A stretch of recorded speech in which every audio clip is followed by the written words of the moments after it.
Hola, ya regresamos. Estamos en un momento en el que habíamos dicho que este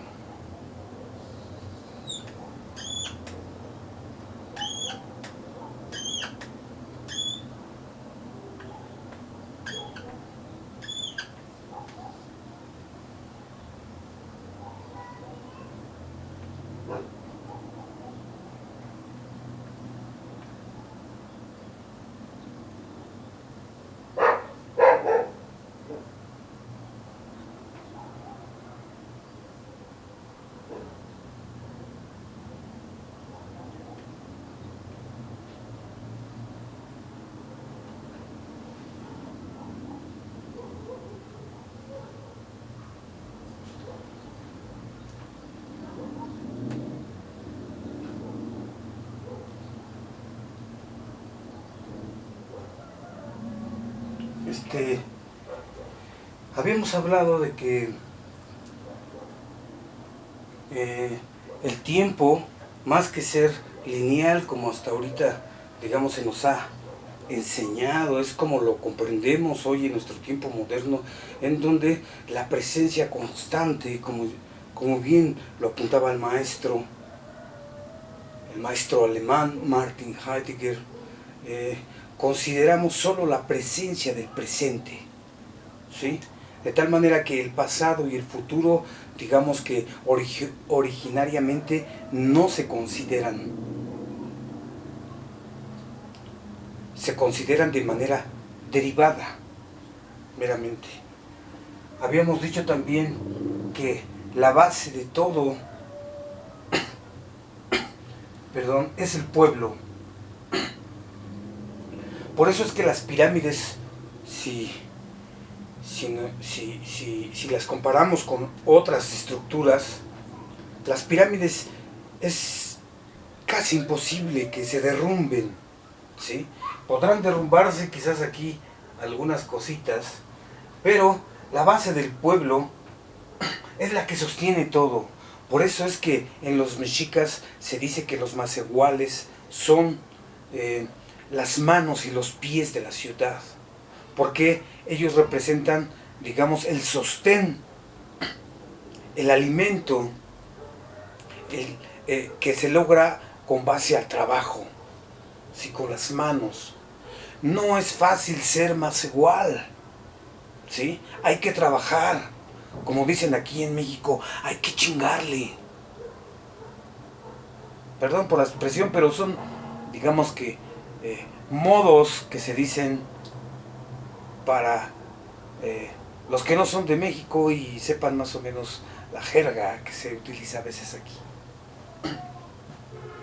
Entonces, decimos que mientras el pueblo sea la base, eh, los pies y las manos de la ciudad son las que sostienen todo.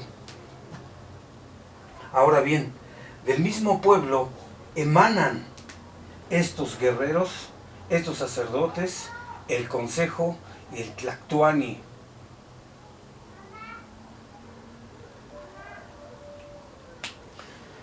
Y era como les hemos estado insistiendo desde que salieron de Aztlán, los mexicas eran un pueblo de macehuales.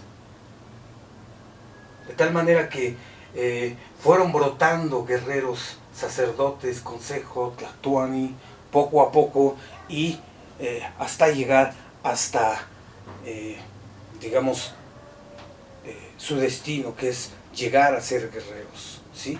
El oficio de los mexicanos fue llegar a ser un pueblo guerrero. Su oficio es la guerra. Por eso es que ni en tiempos de paz la guerra se detenía. Ese era lo magnífico. Y digamos, una de las cosas que hacen singular y diferentes frente a otros pueblos, no solo de aquí de la Náhuac, sino del mundo. Entonces, esto tiene que quedarnos claro con, imagínense que Cuando salen de Aztlán, no tienen Tlactoni. Están los Teomamas, que quizás ellos mismos sean el consejo.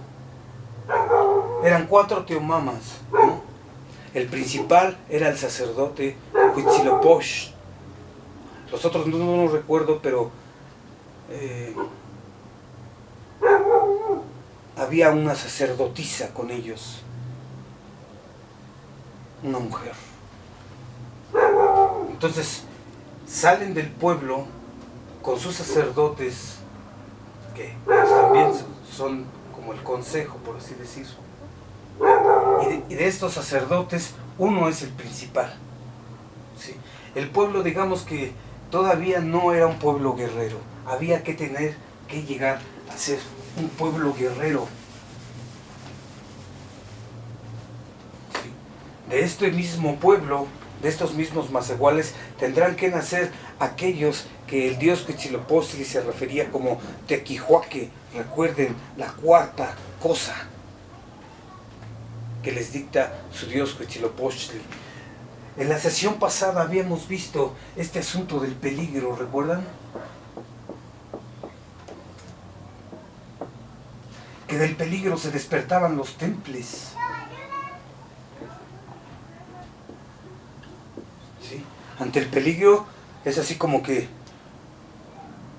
parece que hay 2 modos de ser, que digamos que, ¿cómo se dice?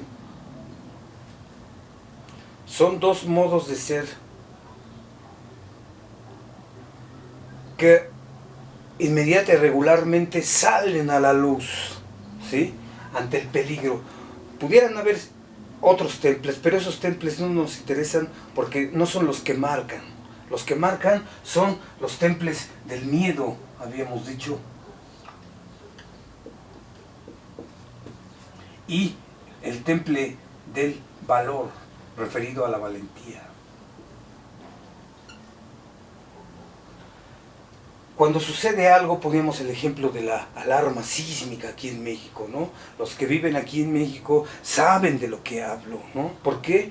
Porque hay muchos que se dejan llevar por estos, pero estos no son, digamos, temples así como que fijos, ya tienes miedo y entonces te vas a paralizar y te vas a orinar en los pantalones. No. Habíamos visto en la sesión pasada que el miedo, digamos que ese es es un modo de ser del miedo, en donde te paraliza en la indecisión. Pero habíamos dicho que había habido aquí una relación originaria en donde se había hecho un acuerdo.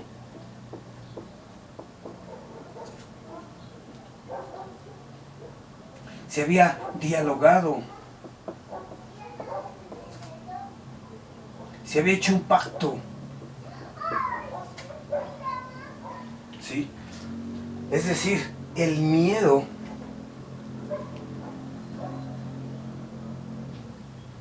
aunque es un temple ordinario,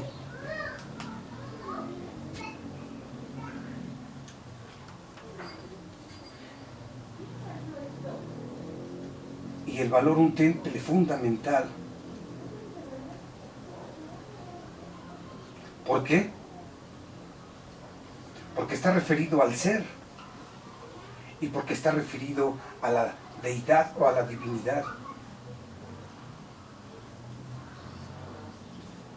En cambio el miedo está referido, no sé si lo dijimos en un momento en el que estábamos hablando de que el miedo ha sido tratado por varios filósofos. Hobbes decía que él había nacido con el miedo, ¿no? Que su hermano gemelo era el miedo y que la esencia del hombre era el miedo, cosas así.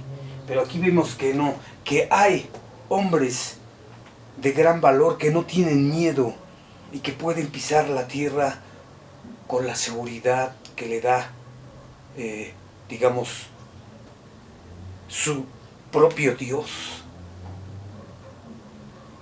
Es fuerte esto, ¿verdad? Pero habíamos dicho que el miedo no es así como que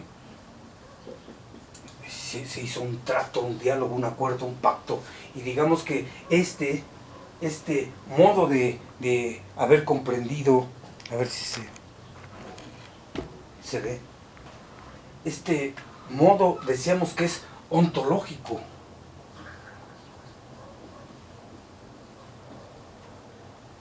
Es un diálogo ontológico, es un acuerdo ontológico.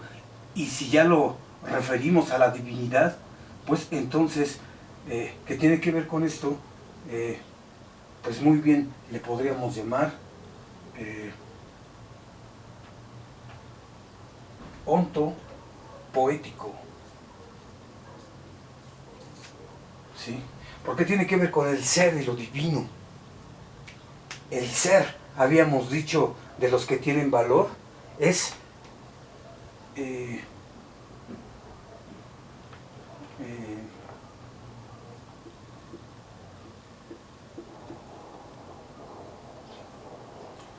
habíamos dicho que los que ya son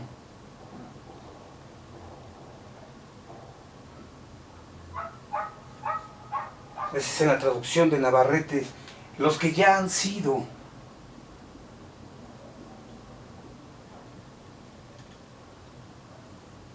Ese es en la traducción de Troncoso, ¿sí?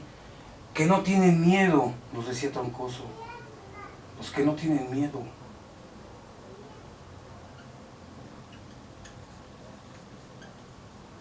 Y ayer lo veíamos con Tlacaelel, ¿no? Dijimos que con Tlacaelel él había ido a cumplir, se había metido en peligro, pero porque estaba templado por su patria misma que le hablaba. Entonces él decía, sin temor a la muerte. No tener miedo significa no tener miedo a la muerte.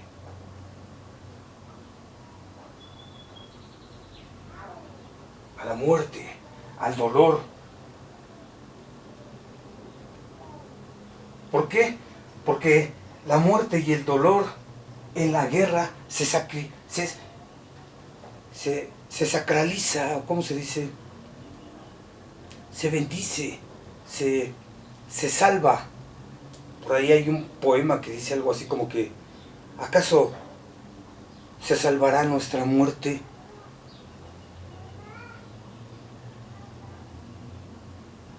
Porque la muerte en la guerra, que es un modo de ser sagrado, un acontecimiento sagrado, digamos que es como si sin temer miedo a la vida, sin temerle a la muerte, es como si la muerte de alguna manera no determinara al modo de ser de los hombres de gran valor. Y eso, como decíamos, es algo extraordinario porque en la mayoría de las personas, digamos que tenemos miedo, prejuzgamos como la Cuyoshauqui, nos echamos para atrás como el dios Tecusiteca, nos llenamos de ira como los Enzouquisnáhuac, ¿no? Somos pretenciosos y a la mera hora pues nos regresamos, nos retornamos como Tecusiteca o como los Censohuiznahua, que cuando decían basta ya, porque no vamos hasta sus últimas consecuencias, sino que siempre decimos yo soy así, muy acá, y a la mera hora no lo somos, ¿sí? No nos aventamos. Entonces, bien, habíamos visto esto, ¿no? No sé si se me pase algo, pero había hecho también algunos apuntes al respecto. Decíamos que los mexicas aproximadamente duraron 260 años de peregrinación desde Aztlán hasta encontrar su tierra prometida, su tierra sagrada, donada por su Dios, ¿sí? también el nombre fue donado por su Dios. Se llaman mexicanos porque una divinidad así lo quiso, no es porque alguien lo puso. ¿Sí? Aquí no estamos hablando del modo psicológico o antropológico del hombre. Lo que sucede con esos términos es que en la modernidad, digamos que el fundamento del sentido antropológico es el hombre, ¿sí? A ver, vamos a ver, estudiar una comunidad, estudiar un pueblo y entonces comprenderle su ideología. Ah, sí, sí, pero a finales de cuentas son los hombres que se inventan a sus dioses y ellos mismos se lo creen. Esas son las perspectivas antropológicas o las psicológicas, ¿no? Que parten que el hombre mismo, todo depende de la mente, ¿sí? Que el hombre se puede explicar el mundo sin necesidad de ningún Dios, sin ninguna divinidad. El hombre que tiene una mente y un cuerpo, esa es como su dualidad, como su principio. Entonces, aquí por eso decíamos que tiene que ver con el ser, porque no solo es el ser del hombre, sino es el ser de los otros, ¿sí?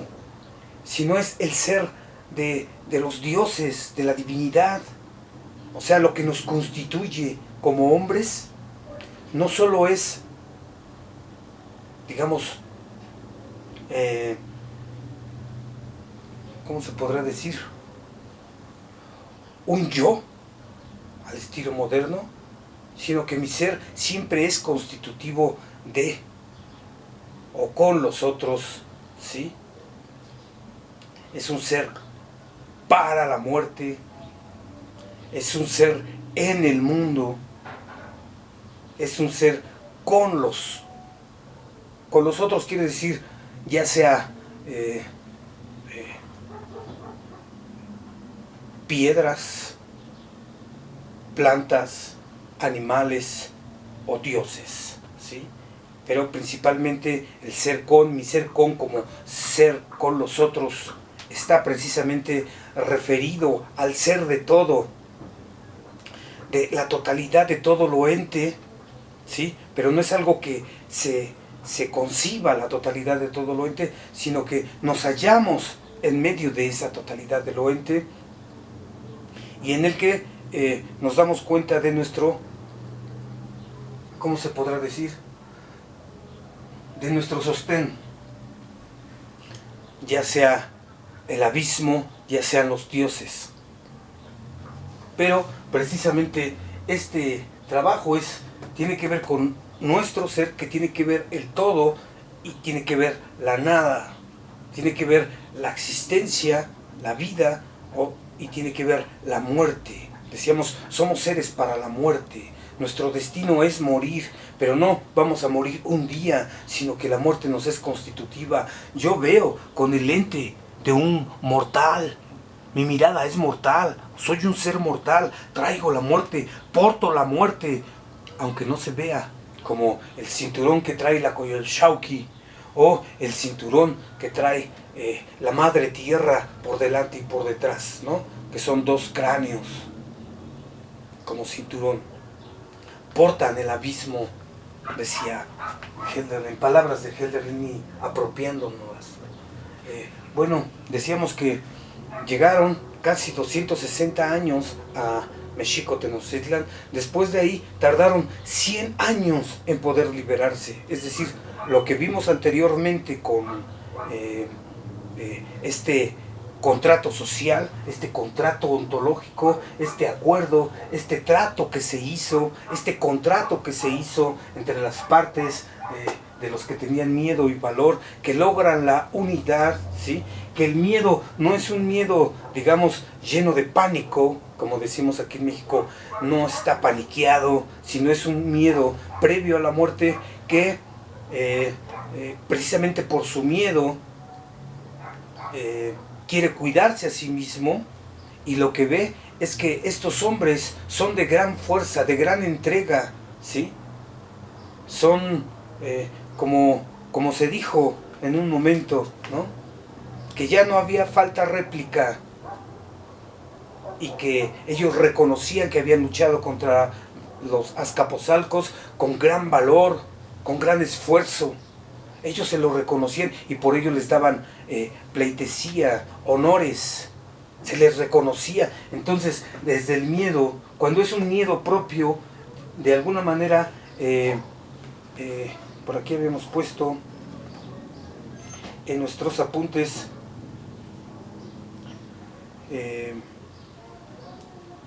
digamos que el miedo comprende y hasta donde puede se dispone a lo necesario, ¿sí? Lo necesario, decíamos, está remitido al valor, porque digamos que ese valor en el que se comprenden los hombres no está en su voluntad.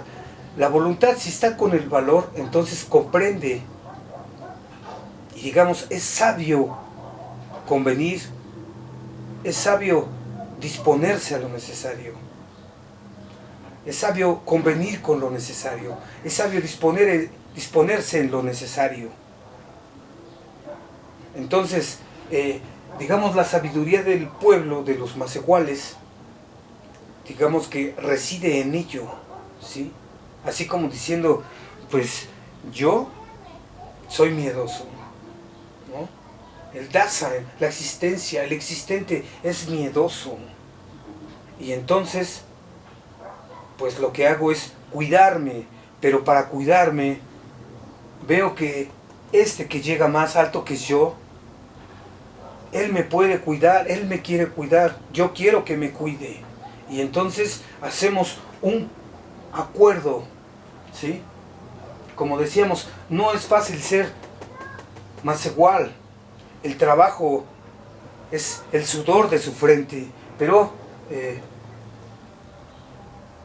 va a ser cuidado por los hombres de valor que están, digamos, llamados a lo necesario, están movidos por una necesidad más alta que su propia voluntad. Así como eso que decía Huitzilopochtli, que lo hemos repetido muchas veces. Decía Huitzilopochtli cuando salieron de Aztlán, le dijo a su madre: madre, por la misma orden que me lleva allá, que me manda allá a llevar a estos pueblos de macehuales, de mis macehuales, y llevarlos, digamos, a la gloria, al honor, a la grandeza, esa misma orden que me mandó allá, esa misma orden me va a hacer caer y entonces yo regresaré contigo, madre mía. Esa necesidad es precisamente como el dueño del día y de la noche, ¿no? Es como una deidad, digamos, desconocida, a la que se les llama Tloquenahuaque, el dueño del cerca y del junto, del espacio y del tiempo. Y así muchos nombres. Digamos que es como el misterio de los misterios. La necesidad, decía Sófocles. Decía, pero el saber es más débil que la necesidad. La necesidad es más fuerte que el saber. Pero si el saber está, digamos, como concernido, dispuesto a dejarse concernir por lo necesario, entonces el saber y la necesidad son uno. Por eso decíamos, es sabio disponerse a la necesidad.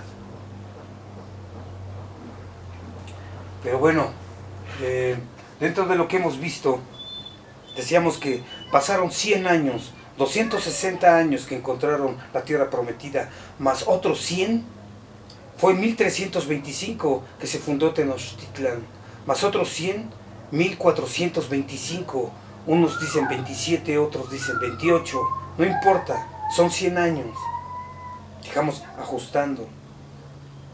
100 años después alcanzaron la libertad. 100 años después alcanzaron la caída. En 1421, sí, puede ser 25, puede ser 28, puede ser 21, otros 100 años.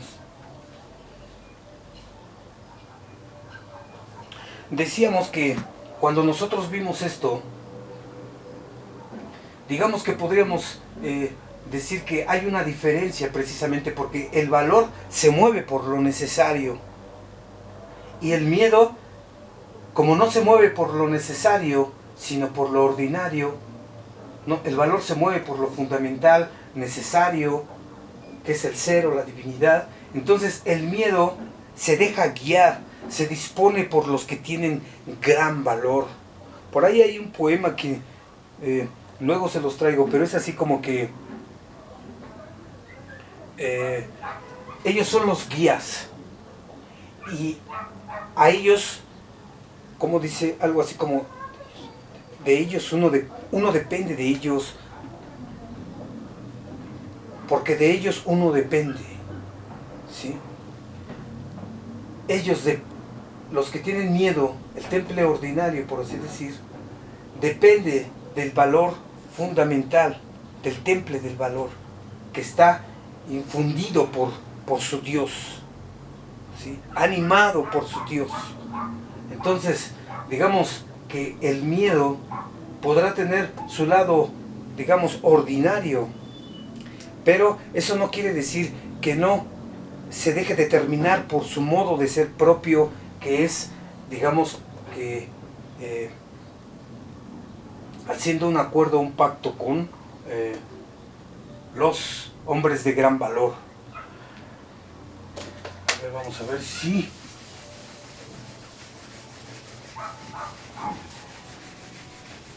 ya ni lo acercamos.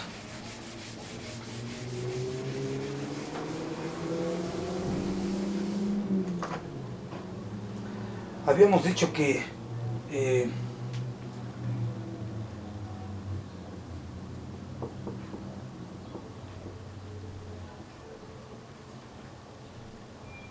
esta diferencia de los temples está marcada por su dios Huitzilopochtli cuando dice que los que son, los que han llegado a ser, ¿sí?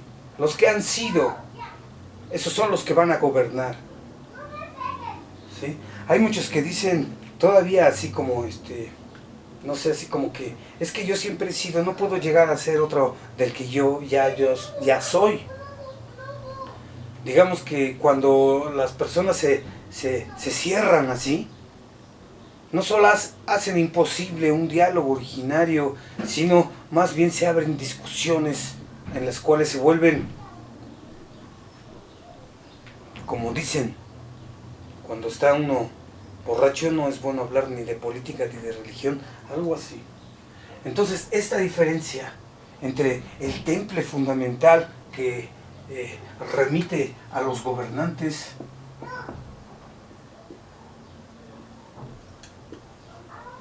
y acá a los gobernados,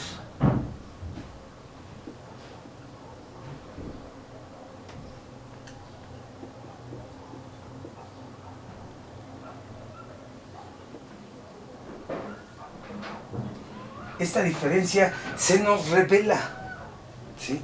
Es algo que se les da a los hombres, estos que gobiernan, son los que ya son, decíamos, los que ya han sido. Entonces están concernidos por el ser, por su ser. ¿Sí? En cambio los de acá, digamos que no han llegado a ser. Llegarán a ser libres, pero si se dejan guiar por los gobernantes, que están a sí mismos guiados o templados por el valor remitido a su propio ser, o en este caso la divinidad solar, el dios Huitzilopochtli, la deidad principal de los macehuales. Esta diferencia, digamos, es una diferencia ontológica, ¿sí? Porque tiene que ver, como decíamos, con el ser, el que ya es, el que ya ha sido, el que ya se ha puesto en obra.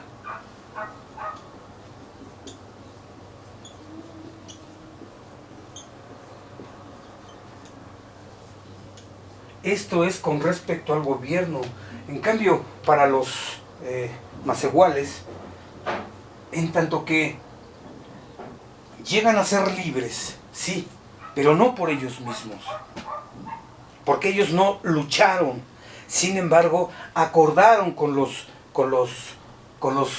que iban a gobernar, con los que se ponen en obra, acordaron de que si ganaban la guerra, ellos se iban, digamos, a disponer por lo que ellos iban a mandar. Sí, por eso es que ellos ponen las reglas. Y ellos se comprometen a obedecer, como decían ahí, para siempre.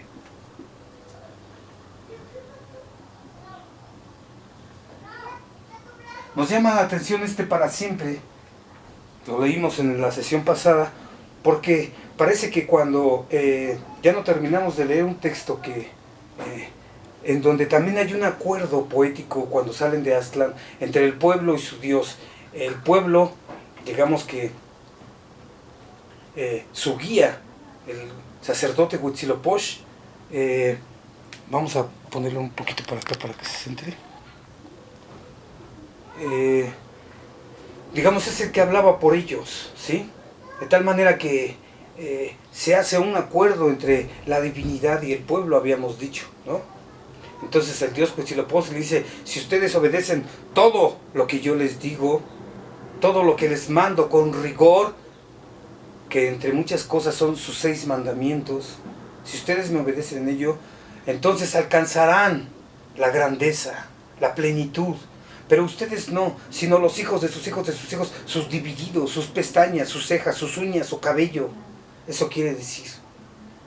Y decíamos que eso era algo así como que, digamos, imposible para nosotros de comprender, porque nosotros nos importa demasiado el presente constante. No vamos a hacer planes como para aquí a 1000 años, a cientos de años adelante, que fueron más o menos, ¿qué? Decíamos, alcanzaron la libertad después de salir de Aztlán, como en un año de años, ¿no? 360 años aproximadamente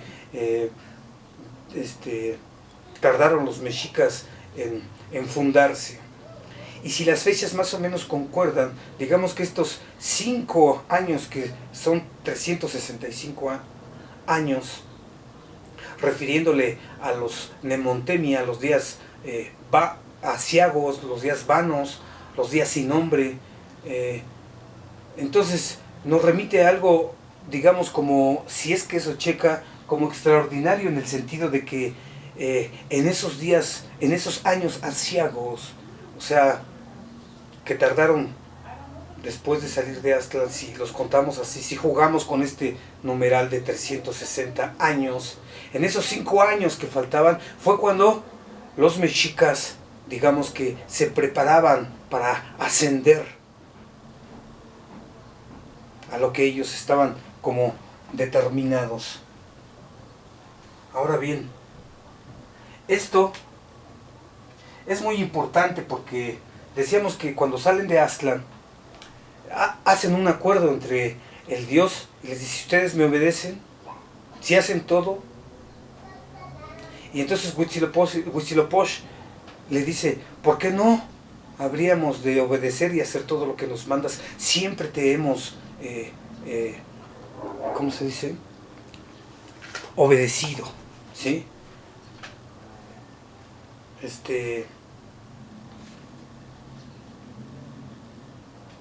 Siempre te hemos obedecido. Y les voy a leer la última parte, en donde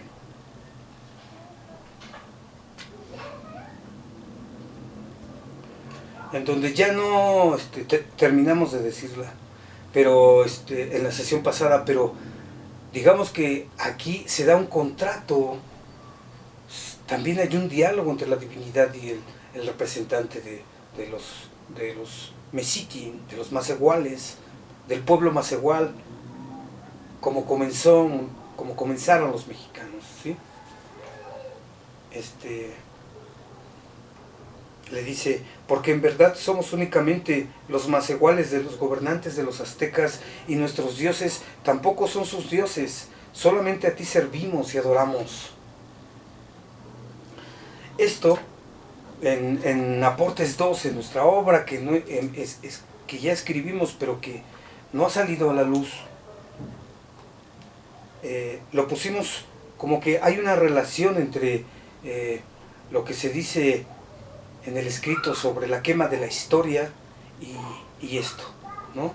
En donde se dice que nuestros dioses tampoco son sus dioses, y en el texto que se habla sobre la quema de la historia se dice algo así como que se han tenido por, como decía, se han dado por dioses, se han tenido por dioses, muchos que no son dioses. Por eso es que hay mentira, y por eso es que se quemaron los códices, ¿sí?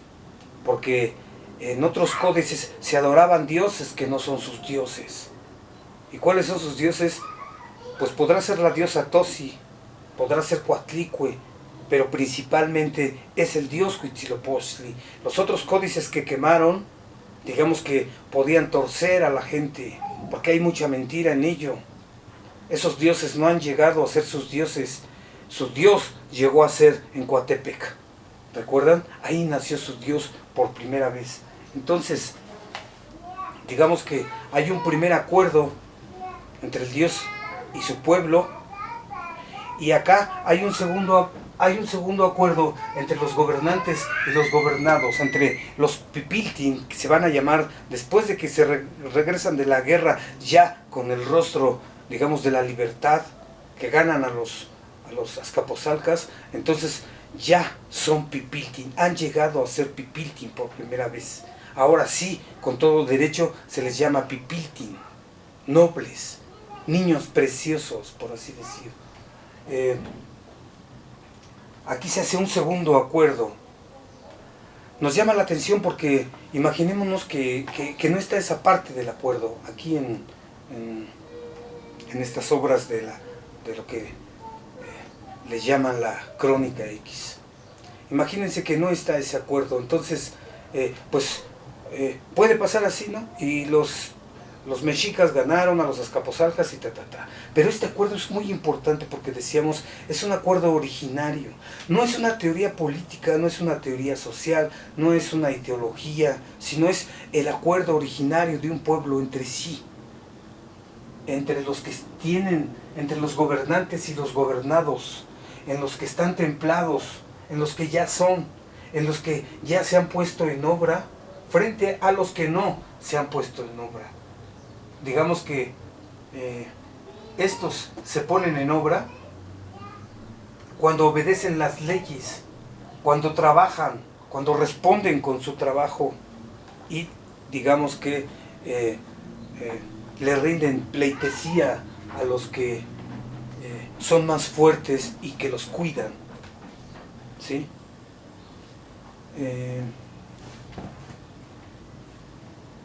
Algo importante que hay que mencionar también es que en esta diferencia que se nos descubre,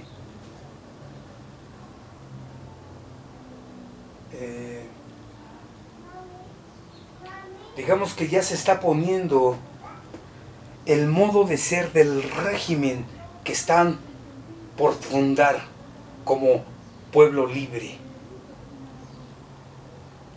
¿Cómo es ese régimen? ¿Cómo es el modo de ser de este régimen? Pues el que les dio su Dios con la cuarta cosa, ¿no? Gobernarán. ¿Quiénes gobernarán? ¿Cómo es el modo de ser de este régimen? Pues en este régimen el modo de ser es aquellos que tienen valor, arrojo, que ya han luchado. Esos son los que van a gobernar. Digamos que el fundamento de los gobernantes es como la ley que dicta su dios Huitzilopochtli. Y como decíamos, ¿y cuál es el fundamento del dios Huitzilopochtli? No se sabe quién es su padre. Nadie apareció como su padre. Nada. El misterio de los misterios, ¿sí? Pero eso es importante, como decíamos, que el Dios nace como nace un niño de manera necesaria, él mismo, por él mismo, ¡fum! ¿Sí? No pide permiso, nace adulto y con armas, como de manera necesaria, pero su origen nos es desconocido. Eso mismo vale para los gobernantes, porque lo habíamos visto en la sesión pasada de cómo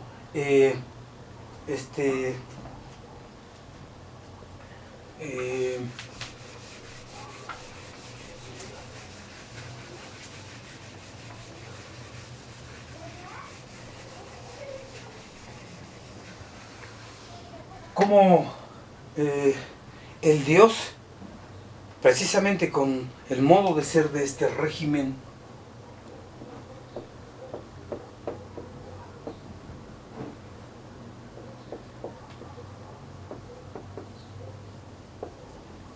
sí, digamos, es como el modo de ser del Estado mismo, de la configuración del Estado. Aquí se comienza, es un régimen guerrero. Entonces, pues los guerreros son los que deben de llevar el gobierno, y no cualquier guerrero, son los que ya han cautivado, los que ya han llevado corazones a su Dios, ofrendas a su Dios, los que ya se han puesto en peligro.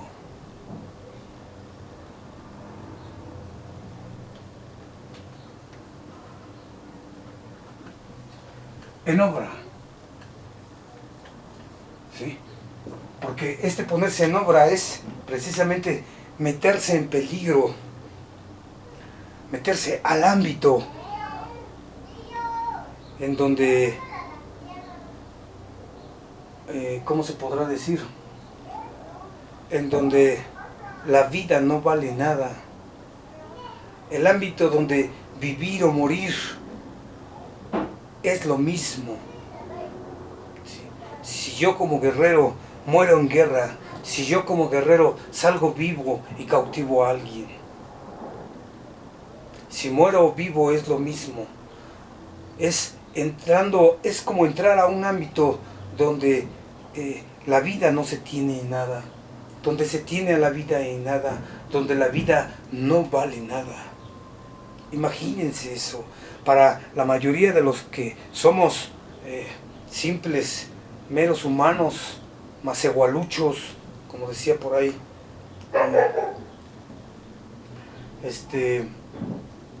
pues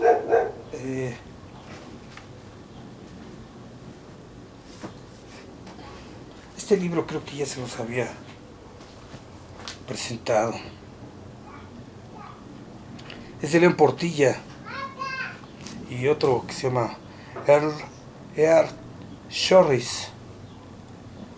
Aquí también viene esta parte de cómo los sacerdotes, los coloquios, ¿recuerdan? A ver si lo encuentro, si no tengo que ir a ver al índice. Cantos y poemas, diálogo.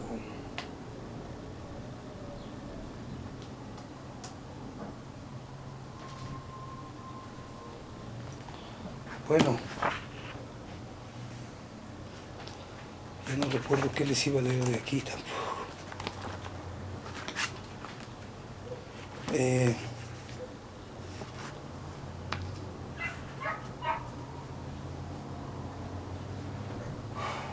Ya se me fue.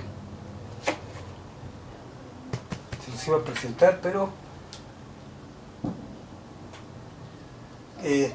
lo que dicen ahí es así como este ser del hombre, ¿no?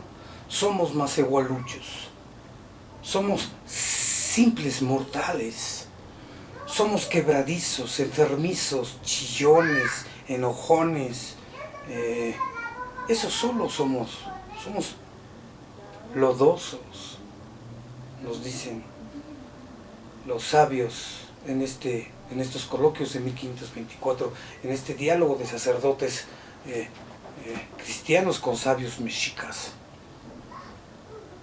Entonces, digamos que mientras no perdamos de vista eso, se puede abrir eso que le llamábamos diferencia, ¿no? Todos somos más iguales, más iguales.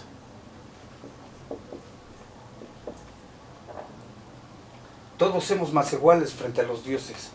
Lo que les leí, digamos que todos frente a los dioses, ellos se sacrificaron por los más igualuchos, por los dioses se sacrificaron en Teotihuacán por los merecidos, ¿no? Se merecieron a los merecidos. Eso significa más igual, el que merece. Entonces, digamos que cuando el régimen dicta solo los guerreros van a gobernar, está, digamos que, contemplando a los más iguales, al pueblo, ¿sí? Más iguales es gente de pueblo, a los pipiltin, a los esclavos.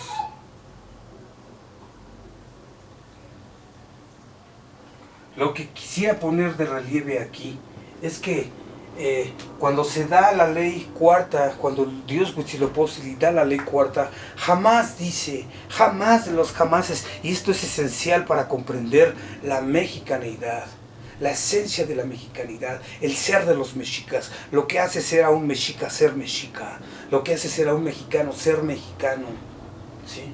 Esto es importante, porque los que ya se han puesto en obra pueden venir de aquí, de aquí, de aquí, no importa su origen, es decir, no hay clases sociales aquí. Aquí, el que es, venga de donde venga. Por eso recordamos a la figura de Ixcóatl, por eso es muy importante, la recordamos en la sesión pasada, o antepasada, y estamos en el tema, en el que decíamos que los guerreros debieron tener una gran humildad, digamos, para votar por Ixcóatl, para ser su rey, su Tlactuani.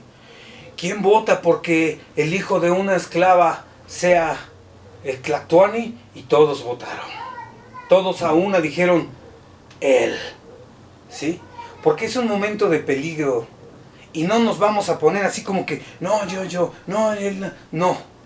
Se pone al mejor, al Aristos en griego, ¿sí? Se pone al más, digamos, arrojado. E Ixcóatl lo había hecho. Era un tequihuaque, el mejor tequihuaque.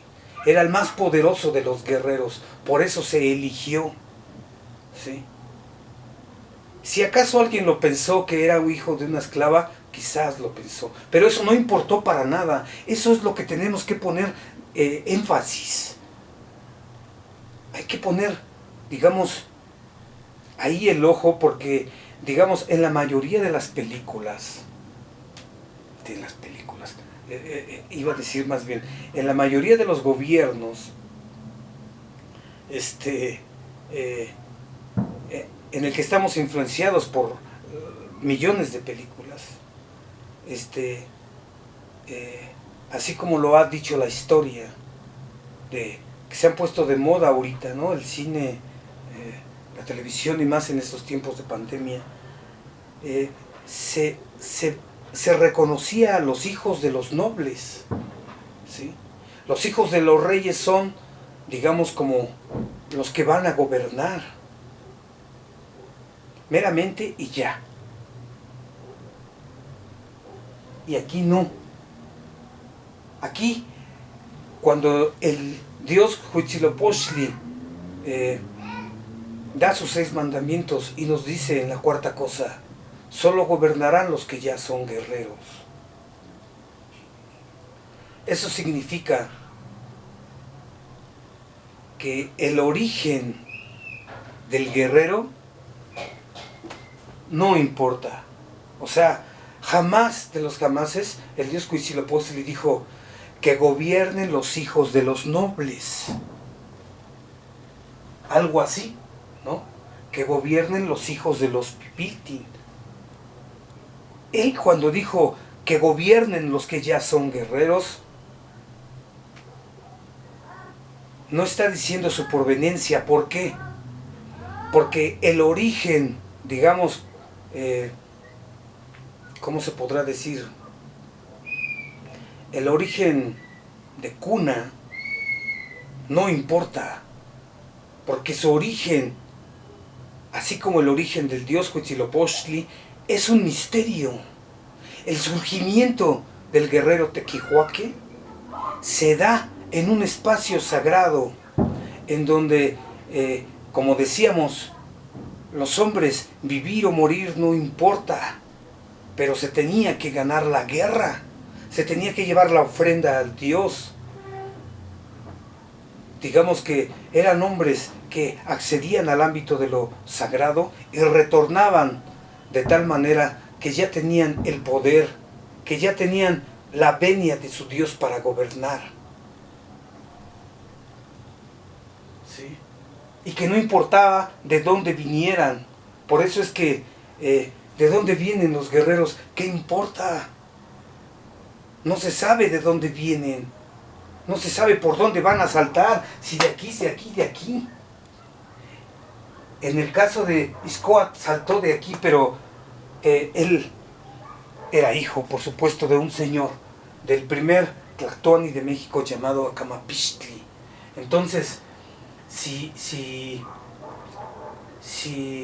el mejor guerrero viene de aquí, no vamos a decir, eres hijo de una esclava. No, eso se decía, lo dice Diego Durán, que ya después de la conquista, ya cuando todo estaba torcido y lleno de mentiras, como nos dice el escrito sobre la quema de la historia, ya cuando sucede eso, ya al final, en la ruina de los mexicas, se peleaban y decían, tú eres un hijo de un esclavo, tú eres hijo de esclavo, para ofenderse. Pero aquí no. Y esto tiene que ver, como dijimos en la sesión pasada, con el mito del nacimiento del dios Huitzilopochtli en Coatepec. ¿Por qué? Porque para Coyolxauhqui y sus hermanos, con esa visión tan corta, como decíamos, de los velada, de los Sensohuiznahua, de no considerar al misterio, de no darle apertura al misterio,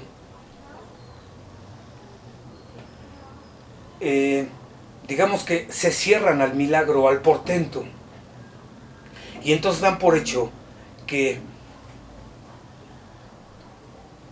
Huitzilopochtli no se dice ahí, es ilegítimo, es un hijo bastardo, el cual hay que despachar, hay que darle cuello, igual que a nuestra madre por perversa. ¿Recuerdan?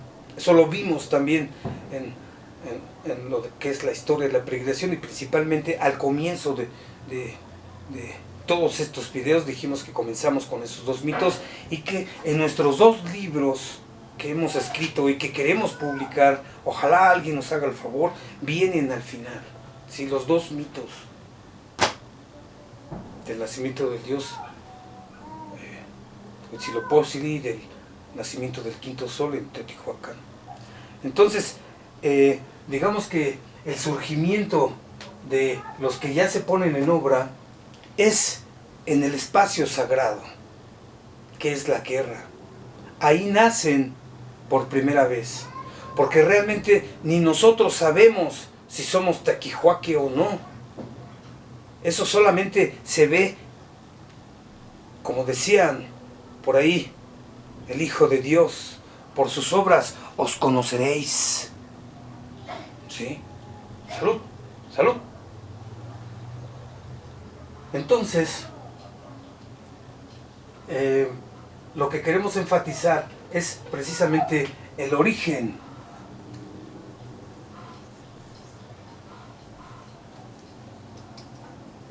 Origen y misterio de la mexicanidad, de aquí viene, ¿sí? ¿Cuál es el origen de los Tequihuaque? Acá nació Ixcoatl de una esclava azcapotzalca, y de el primer Tlactuani, padre mexicano, madre colhuacana.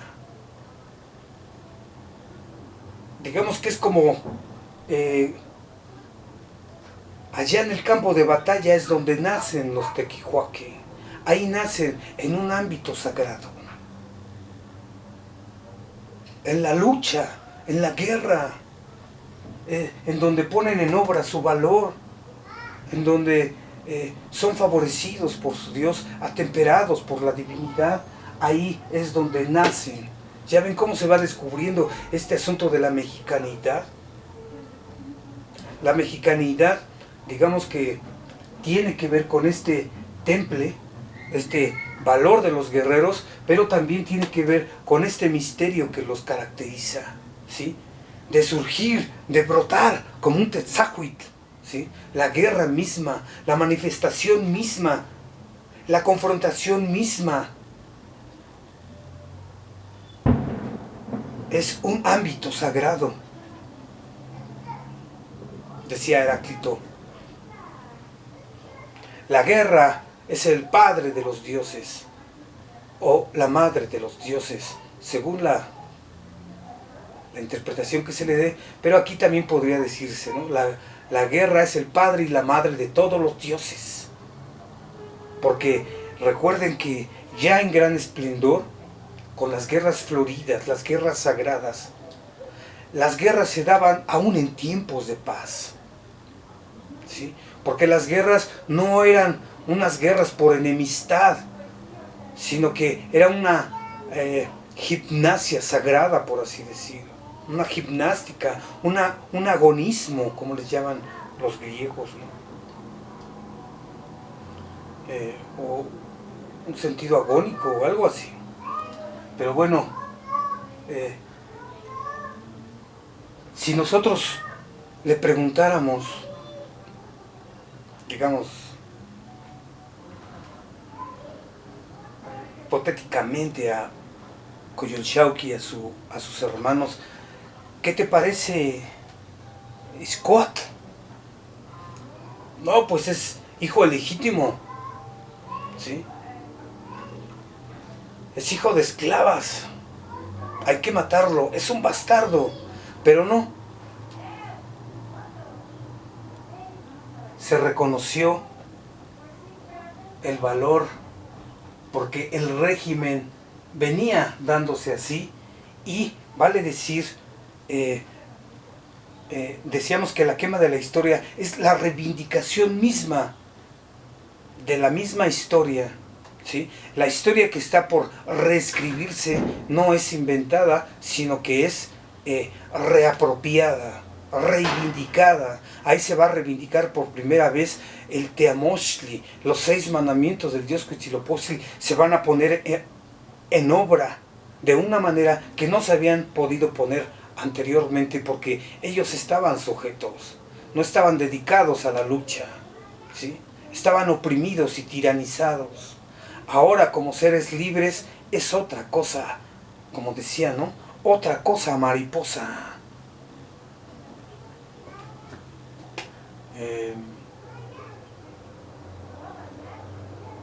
No sé si se nos esté... Ahorita estábamos por...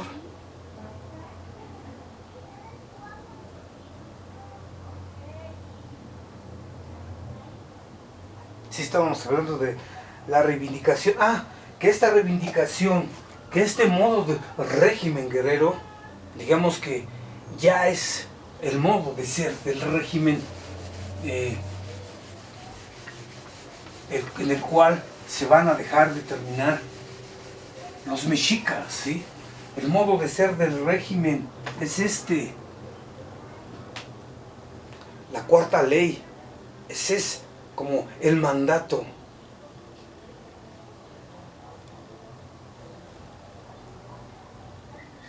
Ya para terminar, y quizás ya cerrar aquí,